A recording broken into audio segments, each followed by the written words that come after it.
Welcome back to the channel, guys. This is episode 95. I can't believe I've almost done 100 of these. VIN 2995. And this is a 2019 that's popped up here at the end of October, beginning of November. Atomic silver, paint code 1J7 with LA20 or black interior at a Toyota/Alfa Romeo dealer in the Bay Area, California. $57,000 with 85,000 miles, which, if you're keeping track, that is the highest mileage 2019 that we've seen come up for sale publicly ever. There are other 2019s that have higher mileage, but this is the highest mileage 2019 that has been publicly sold. Production statistics, 328 out of the 2,348 cars for the US 49 that I've identified are atomic silver. Of those 328, 151 had LA20 black interior. Now, specific for 2019, it's not the lowest production year, but it's a lower production year. 15 out of the 233 cars were atomic silver. That's 6% of the cars. Of those 15, 8 had LA20 or black interior. So this car is one of 8. It's a fairly common color combination overall, but specific for 2019, it's one of 8. It is a rare car if you look at it that way. That comes down to about 3.5% of all of the 2019 cars have this color combination. Carfax, Epic VIN, and AutoCheck. So Carfax shows this as a 2-owner, 2-accident or damage reported car, and the first being on April 16th, 2020, and it just says minor damage. It doesn't say what it was. That could be sometimes a windshield replacement, carbon fiber on the front bumper, a grill, something like that, but it wasn't involving an accident. It was just damage reported. And then also on August 25th, 2022, damage to the rear, and it says minor. Epic VIN shows this as a 2-owner, 1-accident car, and that accident being the first one that Carfax shows, the one on April of 2020. Doesn't give any other detail other than that. AutoCheck shows this as a 1-owner, which it's not. 1-owner, 1-accident car, which it shows the August 22 to the rear as minor damage. But I would say it's a 2-owner, 1-accident with an additional 1 damage reported. So some would call that 2-owner, 2-accident, but it's 2-owner, 2 incidents anyway. Previous sales. So Lexus Corporate was the original owner of this car, and the easy way to tell on that, especially the ones that were used as like a driving school cars, which is probably what this car was, is it has the option checked for D7, which is courtesy delivery, and that basically means it bypasses any dealer and it goes straight to Lexus Corporate. And so that appears to be what the case was here. Sometimes they dealer prep them, sometimes they don't. It really just depends. Sometimes they title them, sometimes they don't. This one they did title, and so it did have Lexus as the first owner for about 1,500 miles. And my opinion, before we get into all of the sales, my opinion is that this car was probably the low-speed parking lot maneuvering course type of car, because it had tires replaced but not brakes. And if it was like the full-on track day car, you would have seen brakes replaced every 500 miles, tires replaced every 200 to 500 miles, things like that, and that wasn't the case. It did have brakes and suspension and some other things and tires replaced early on, but just once. And so this car at most had 1,500 track miles. Not a deal breaker, these cars were built for it, but it is something you should know. Other than that, the previous sale, it was February of 2020, $75,000 with 1,500 miles in California when it was sold certified pre-owned. And then now here in October of 2025, this is Halloween, orange car. It's for sale for $57,000 with 85,000 miles, still in California. So it's a California car its whole life, minus the 1,500 miles where it traveled around the country with Lexus Corporate.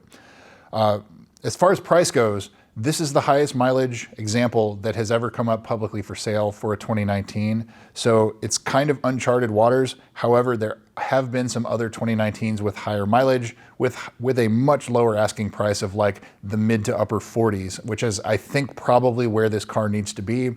I think at $58,000, $57,000, it is extremely overpriced. So looking at the photos, this car was originally delivered new in Torrance, California. That's where Lexus's headquarters is until they moved to Plano. But it was originally delivered to Torrance. It has the D7 option box checked, and it was registered by Fleet Company in Missouri, which is another thing that Lexus did with a lot of their cars.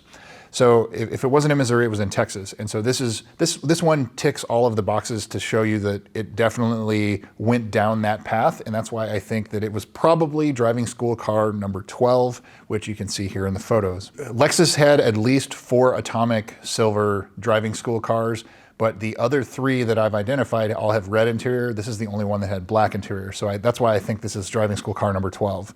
Not for certain, but pretty sure. So looking at the photos, otherwise, the carbon fiber trim is delaminating on most of the panels, the center console, the left and right front dash pieces, and it looks like both front doors are just starting to delaminate. So basically all 5 pieces need to be refinished or replaced.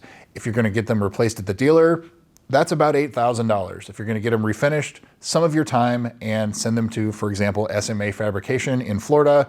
His name is Scott also. You can use a discount code, AllThingsF, for 10% off your entire order. Not a sponsor. I don't get a dime from it. I'm just helping a small business out. I use them as well. The other big thing that I noticed from the photos is the rear bumper doesn't match at all. And remember from the Carfax and the auto check and all that, it was in a rear accident, minor accident, but probably the rear bumper is what was repainted, replaced, or refinished. And it is oh so apparent that it doesn't match. And I know these cars, sometimes when they get older, the plastic surfaces look a little bit different than the metal, but because this car has had a rear accident, it's definitely, something is off with that rear bumper, especially on like the passenger rear corner. There's a whole lot of paint chips up front, not unusual for a car that's, approaching 100,000 miles. And it just really needs overall a really good detail. I'm surprised a large dealer like this would put out pictures of a car like this where, it's filthy, and it really needs to be presented a lot better than it is, especially if you're gonna ask $57,000, $58,000 for a car like this. But I think that the interior wise, other than the carbon fiber trim, it looks pretty good. I don't see any excessive bolster wear, especially for a car with approaching 100,000 miles.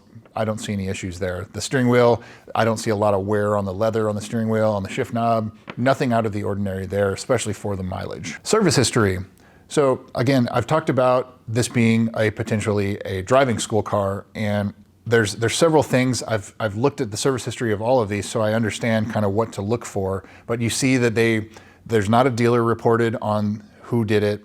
They always say to check the tire pressures and record them on a book that they had, and so that was no different here. And the other things that you see are a lot of brakes, tires, shocks, etc. The 17s through 20s had the adaptive damping shocks. Sometimes they failed even when they were new, 15 miles. Well, the first entry of note here is November of 2019 at 1,400 miles.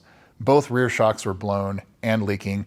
Could be because it had a lot of maneuvering and things like that if it was a low speed, the maneuverability car, but it was determined that the shock ECU was faulty, and I have seen that in a few other cars' service history. Nothing out of the ordinary there other than the fact that it's both rear shocks replaced at 1,500 miles. February of 2020 at 1,485 miles, so they did a CPO prep, certified pre-owned, 4 new tires, an interior door handle, color sand, and chip repair for a car that doesn't even have 1,500 miles on it. So, that's another kind of giveaway there. September of 2020, so now we're on to the second owner, 3,900 miles, the right front shock was replaced because it was leaking. Well, so that means if you're gonna look at this car, look at the left front shock, but at this mileage, I would also look at all of them to make sure that they're not leaking. New brake pads and a new front carbon fiber lower piece on the front bumper. And that probably could be because it was all pitted and chipped up and they wanted it replaced. December of 2020 at 7,500 miles, the right front brake sensor was causing an issue. Traction control and electronic stability control lights were on. They said it felt loose and just felt odd. And the front radar light was on, but the tech couldn't determine the cause of any of those. April of 2021 at 18,000 miles, there was a high-pitched noise reported coming from the right front yet again.